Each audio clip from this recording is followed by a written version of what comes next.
Good morning, dear students. A very warm welcome to all of you. Today, we begin our journey into one of the most soul stirring and meditative poems of the Romantic Age, lines composed a few miles above Tintern Abbey by William Wordsworth. This is not just a poem, it's a return to nature, to memory, and to the quiet voice of the self. Wordsworth, after 5 long years, stands once again above the banks of River Wye. River Wye. So, and it reflects on how nature has not only stayed the same but also silently shaped his spirit. As we read and understand this poem line by line, we will see how landscapes turn into emotions, how time transforms perception, and how memory becomes a sacred companion. So open your heart, sharpen your thoughts, and let Wordsworth guide us into the green silence of Tintern Abbey, where nature is not just a place but a presence. So let's begin. So these are the opening lines of the poem.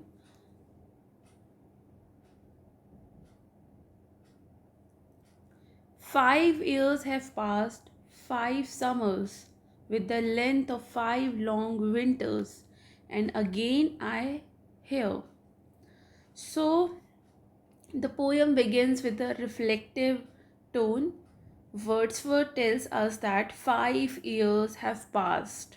5 साल बीत गए हैं, तो 5 साल में सिर्फ 5 साल नहीं बीते हैं, 5 गर्मियाँ भी बीती हैं और 5 लंबी सर्दियाँ भी बीती हैं. So 5 years have passed since he last visited this spot near Tintern Abbey, and he emphasizes the passage of the time by repeating five. 1, 2, 3.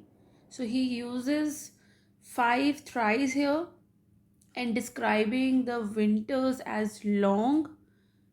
Winters को long उसने describe किया है, right? It's the long winter suggests the emotional and spiritual distance he has felt during that time. So this opening creates a sense of nostalgia and sets the mood for recollection and return, which are the central themes of the poem, right? And again I hear. So now he has returned and he once again hear the sound of river. Why? So these waters, अब ये waters यानी कि river की बात हो रही है, rolling from their mountain spring with a soft inland murmur. So now that he has returned and he can once again hear the sound of river Wye softly, which softly murmurings as it flows from the mountains. Mountain से आ रही है नहीं नदी, तो धीरे धीरे बहती हुई आ रही है और उसकी जो आवाज़ है इसको ये पूरे 5 साल बाद सुन रहा है. So this phrase soft inland murmur. So as it so this phrase gives a peaceful and meditative tone which highlights how nature soothes and calms him. So this is the auditory image. आपने जब इस line को पढ़ा with soft inland murmur, मतलब पानी बहता आ रहा है, बहुत ही काम है, लग रहा है, बहुत ही पीसफुल लग रहा है. So this is the auditory image. जब हम जो कुछ सुन पाए उस लाइन को पढ़कर, जो हम अपने सुनने को इमेजिन करते हैं. जैसे मैंने बोला कि कहीं दूर बहुत सुंदर, बहुत प्यारी, बहुत मीठी फ्लूट की आवाज़ आ रही है, तो ये एक ऑडिटरी इमेज है क्योंकि इसमें आप इमेजिन कर रहे हो आवाज़ को. ठीक है, तो इसको हम कहेंगे auditory imagery of soft inland murmur that evokes the healing presence of nature. Once again do I behold these steep and lofty cliffs that on a wild, secluded scene impress thoughts of more deep seclusion. So Wordsworth sees high, steep cliffs, steep and lofty cliffs that are the part of these secluded landscape Wordsworth feels that the quietness and the wildness of the place naturally mind of lead the mind toward deeper solitude and introspection. So the cliffs are symbolic. They connect external nature with inner peace and reflection, right? And connect the landscape with the quiet of the sky. So here we can see that we can assume through these lines that Wordsworth sees the natural scenery as being in the harmony with the sky, both quiet and vast. So this connection creates a sense of unity and cosmic calm, a blending of earth and heaven. So romantic poet like Wordsworth often saw nature as a divine and spirituality uplifting, and this line reflects that too, right? The next lines are: the day is come when I again repose here under this dark sycamore, and view these plots of the cottage ground, these orchard tufts. So Wordsworth is resting under a tree, a dark sycamore. This is a tree. So he's resting under the tree just as he might have done 5 years ago. जैसे कि उसने पहले भी 5 साल पहले भी जब वो इस जगह आया था तो इस सेम पेड़ के नीचे बैठ कर उसने रेस्ट किया था. तो सिमिलरली आज भी वही पेड़ है और उसी को वो दोबारा से वो उसी के नीचे बैठकर वो रेस्ट कर रहा है.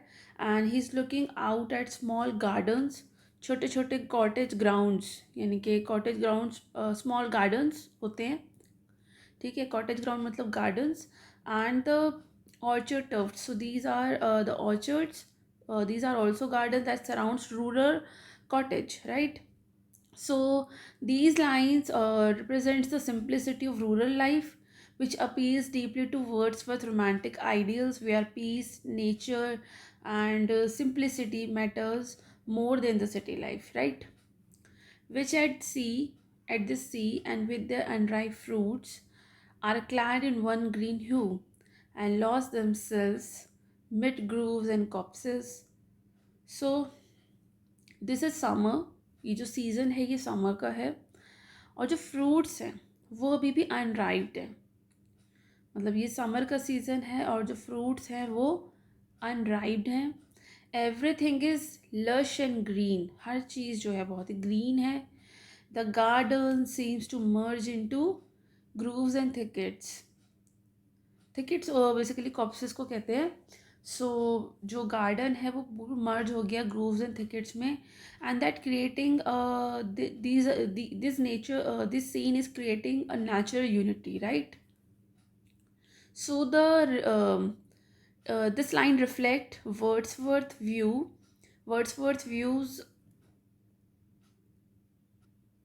that nature is interconnected, not fragmented. So everything belongs together. So there's a unity of nature.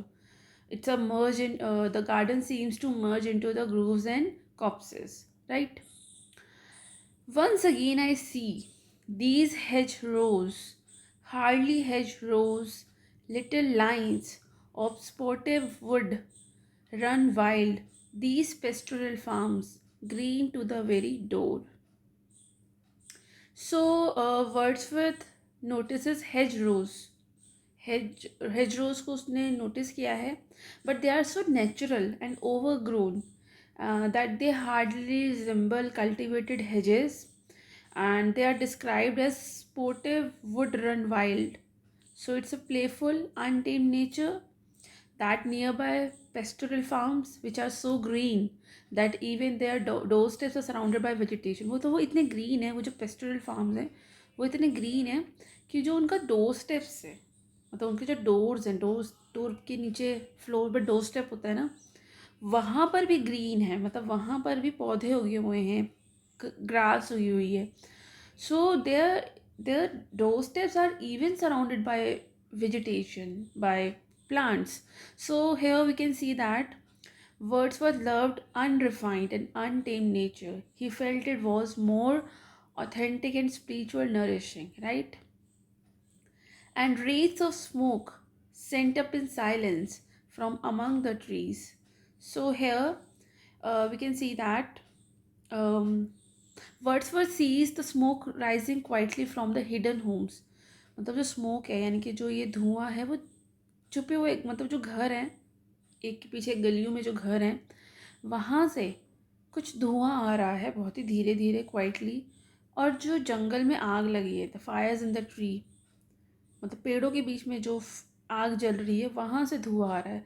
So this quiet smoke evokes a peaceful presence blending into nature rather than disturbing it. So जो smoke है वो थोड़ा disturb तो कर रहा है but वो blend हो रहा है. So this is a part of Wordsworth vision into an ideal rural life. ये विलेज है ना, तो यहाँ पर इस तरह का सिनेरियो है. So it's a Wordsworth vision of an ideal rural life in harmony with the landscape, right? With some uncertain notice, as might seem, of vagrant dwellers in the houseless woods. So the smoke seems to hint at the presence of people, perhaps wanderers or hermits living in the woods, but it's ambiguous, right? So Wordsworth imagines stories behind the scene. So this reflects the romantic imagination, seeing mystery and meaning in the ordinary sight. Of some hermit's cave, whereby his fire, the hermit sits alone. So he imagined a hermit. So he imagines a hermit sitting quietly by a fire in a cave. तो वो केव में बैठा है. hermit basically is a person who lives in solitary. He lives in solitude in some religious place. जैसे किसी religious place पे जाकर आप अकेले रहते हो, वहाँ मेडिटेशन करते हो, बिल्कुल अकेले रहते हो, लोगों से ज़्यादा बातचीत नहीं करते, उस पर्सन को कहते हैं हम hermit.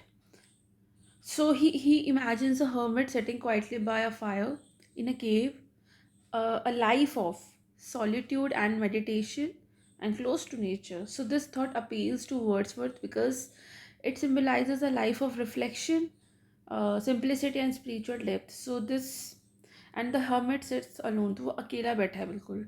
So the hermit figure was often idealized in romantic poetry. ऐसा अक्सर होता है, hermit figure दिखाते हैं because hermit symbolizes purity and uncorrupted life, right? So the first stanza of the poem uh, describing Wordsworth returns to Tintern Abbey after 5 years. He reflects on the healing power of nature, right? And deep emotional response it still stirs in him. He admires the wild, simple beauty of the countryside, right? And nature is not seen just physically, but philosophically and spiritually. So, inspiring thoughts, memory, and peace, it can be seen here, right? Now, the next stanza.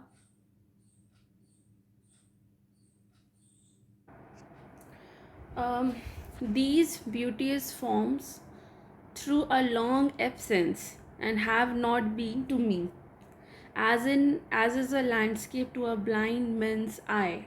So even so Wordsworth says that even during his 5 years absence, 5 साल नहीं था ना वो यहाँ पर, मतलब 5 साल वो नहीं था, उसका एक लॉन्ग एब्सेंस रहा इस जगह से, from this natural place. The images of this beautiful landscape never completely left him. तो ये जो ब्यूटीज फॉर्म्स हैं उसने कभी इसको छोड़ा ही नहीं. इतने साल वो यहाँ नहीं रहा but still it still connects to him. So these images, or the images of beautiful landscapes, never completely left him. They were not like a landscape to a blind man's eyes. So they were not like a landscape to a blind person, something meaningless or invisible. Instead they remain alive in his memory. So this reflects the romantic belief that imagination and memory can preserve nature's impact even in urban or disconnected life. ठीक है. Now the next lines are, but oft in lonely rooms and mid the din of towns and cities. So he recalls that even when he was in the noisy and busy cities, but he was alone in room. मतलब वो ऐसा नहीं था कि वो एक बड़े शहर में था, मतलब वहाँ पे बिजी सिटीज़ है, नॉइजी इन्वायरमेंट है, बट फिर या वो एक अकेले कमरे में था। मतलब अकेलापन तो वहाँ पे भी था उसको, पीस तो शायद उसको वहाँ भी थी, लेकिन ऐसी ही नहीं थी जैसी उसे यहाँ मिली है। So these memories of nature gave him comfort now. So मतलब उसको तब भी उसको कंफर्ट मिलता था जैसे आज उसको मिल रहा है। So this contrast between urban chaos and natural peace is central to the poem. Nature becomes a spiritual refuge here, right? I have owned to them in hours of weariness. In hours of weariness, sensations sweet, felt in the blood and felt along the heart. So, in the moments of tiredness, weariness, and emotional fatigue, that is sensation sweet. So, his memories of nature gave him sweet sensation. मतलब ये जो उसके दिन थे शहर में जब वो बहुत टायर्ड था, बहुत ही फटीगनेस, इमोशनल फटीगनेस थी उसको, तो जो उसकी ये मेमोरीज थी नेचर की उसको स्वीट सेंसेशन देती थी, फिजिकली भी देती थी और इमोशनली भी देती थी। Something that calms both the body and the heart. मतलब इमोशनली देती थी तो हार्ट को कंफर्ट करता था, और फिजिकली देता था तो ब्लड को यानी कि बॉडी को कंफर्ट काम करता था। So the nature for Wordsworth is holistic है, इन लाइन से पता चलता है हमको, because nature heals his body, his heart and his mind as well. So, and passing even into my purer mind with tranquil restoration. So, these memories didn't just soothe his body, they passed into his purer mind. His purer mind. So, this is his higher self bringing him calmness and inner balance. So, this aligns with the Wordsworth's belief in the spiritual and moral power of nature.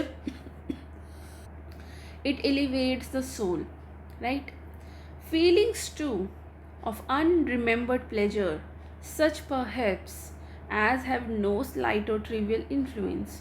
So sometimes the peace nature brought him came from unremembered pleasures. The feelings are so subtle here and subconscious that he couldn't even name them. इतनी ज़्यादा उसकी जो feelings है वो इतनी pleasure उसको देती है, अनरिमेंबर्ड प्लेजर दे रही है कि वो उसको नाम भी नहीं दे सकता. And yet this feelings are not trivial, they are powerful in shaping in person's inner goodness.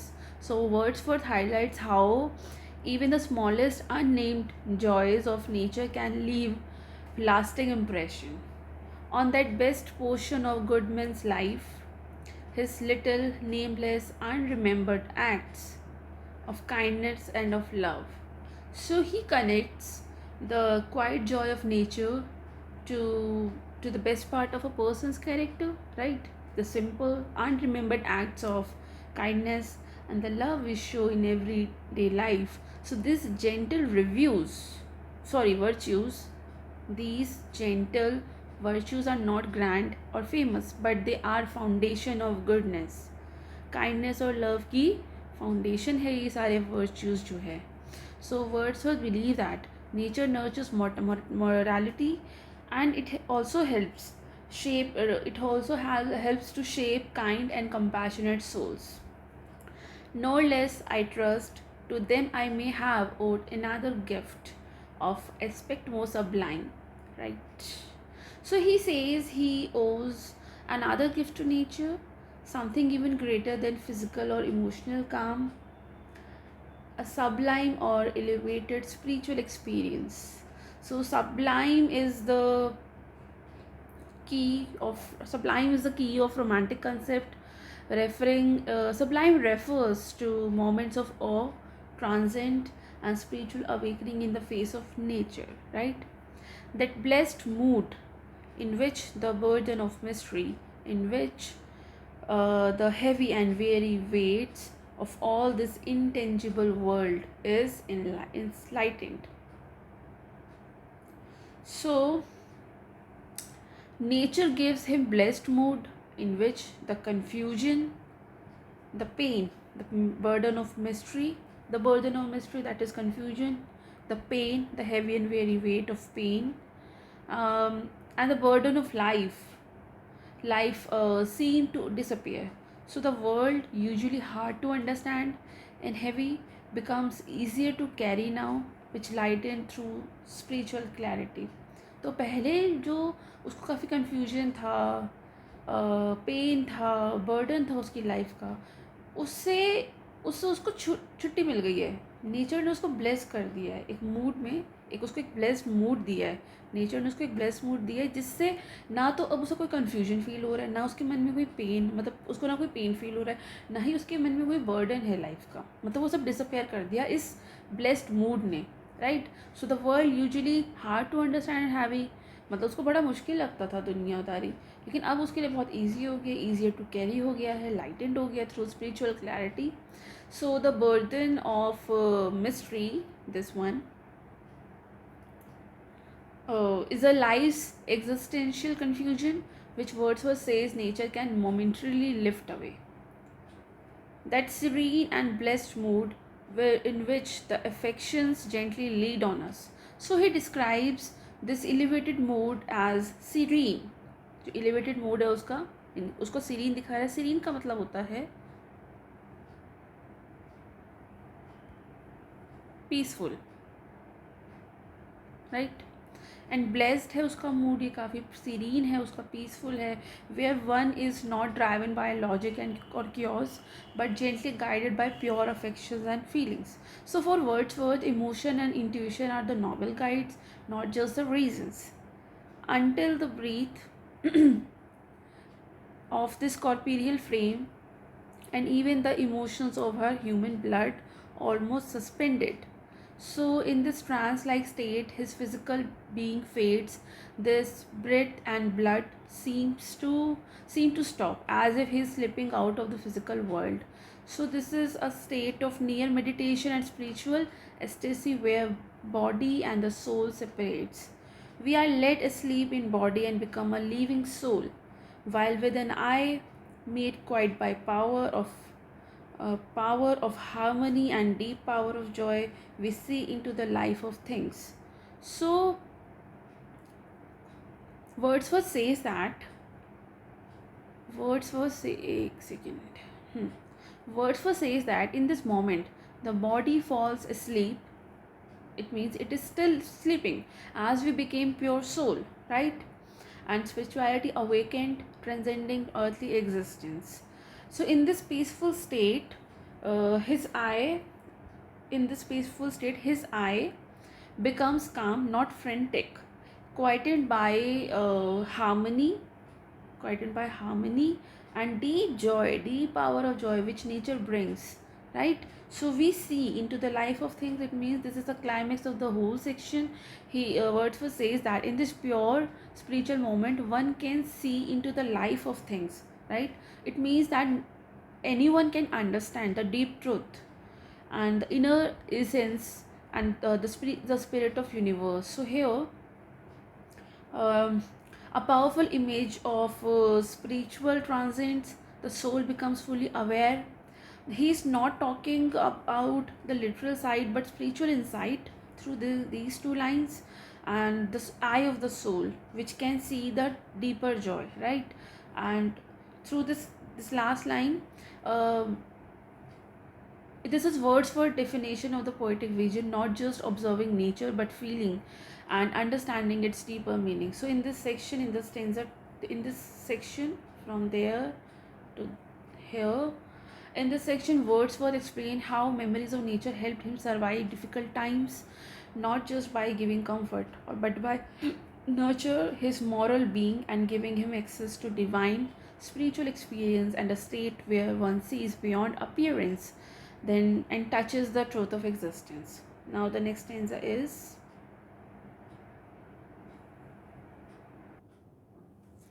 if this be but a vain belief, yet oh how oft.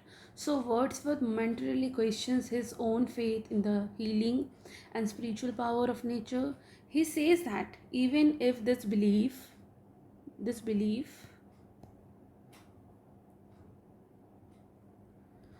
nature heals, elevates, and transforms the soul is false and vain and still. So this is the conditional is if this be but a vain belief introduces a romantic uncertainty. यहाँ पर हमें romantic uncertainty देखने को मिलती है. But the speaker immediately asserts the emotional truth of experience. In the darkness and amid the many shapes of joyless daylight, so in the times of emotional darkness, during the days that are often that are outwardly bright but inwardly joyless. बाहर से bright है ये जो emotional darkness है during days, ये बाहर से तो ब्राइट है लेकिन अंदर से ये जॉयलेस है. मतलब दिन के समय जो अंधेरा है ना, वो बाहर से उसमें रोशनी है लेकिन अंदर से उसमें का कोई जॉय नहीं है. So Wordsworth find solace in his memories of the Wye valley. जो रिवर है वाई रिवर, उसकी वैली में उसको सोलेस मिल गया है. So the contrast between the darkness and the joyless daylight reflects his idea that light does not guarantee joy. Sometimes life is outwardly bright but spiritually dull. When the fretful stir, unprofitable, and the fever of the world. So here he describes the chaotic restlessness of the modern life, which are noisy, hectic, ultimately unprofitable.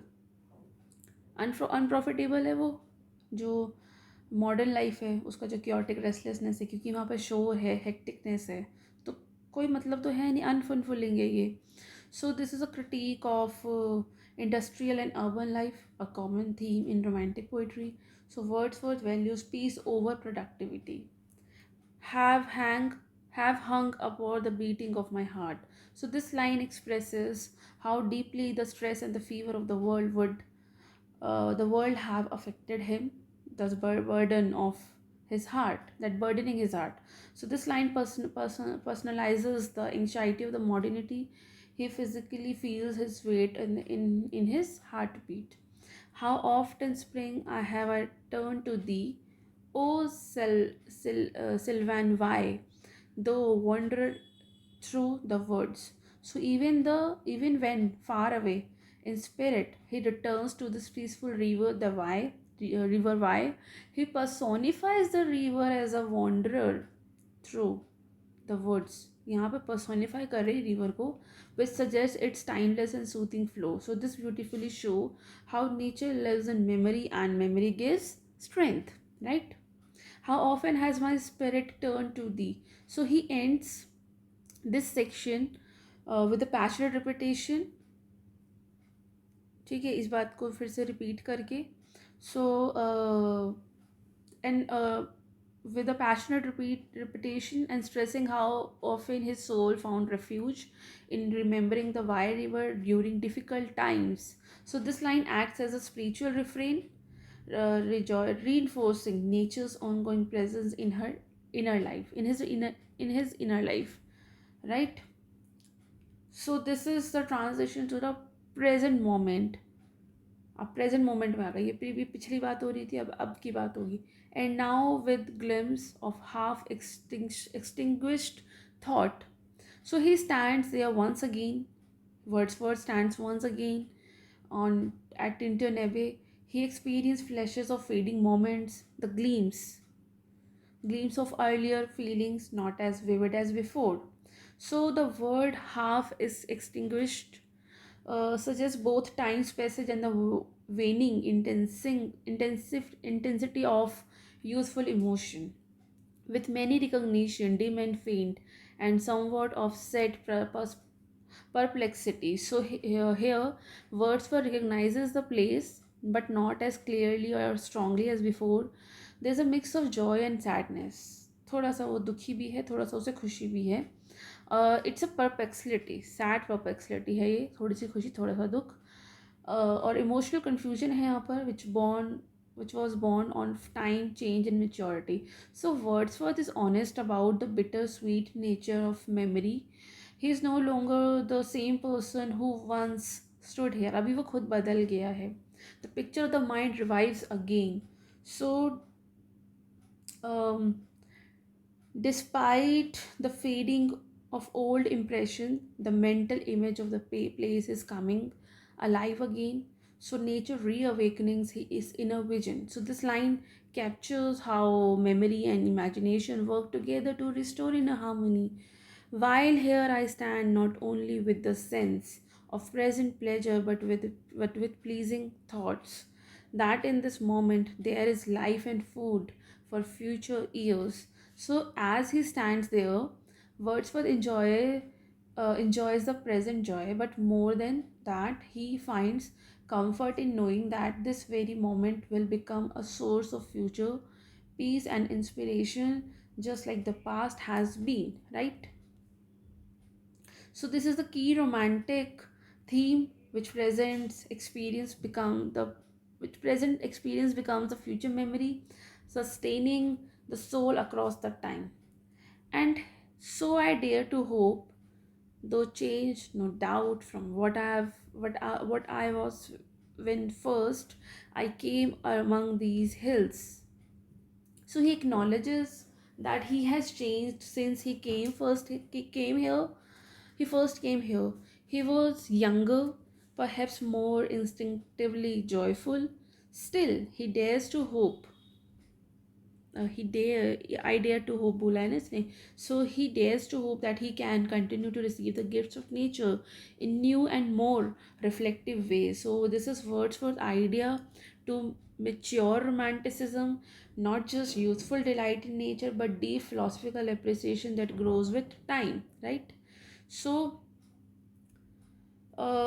summary, if we talk about the gist of this section, is Wordsworth reflects on how memory of this place has comforted him in dark and stressful times. He acknowledges that the changing power of memory as it fades, but it revives also. So he accepts the fact that he has matured and changed now, but he finds peace in fact that nature still provides emotional nourishment. And now in the future, um, it's a moment of acceptance and reflection and quite hope.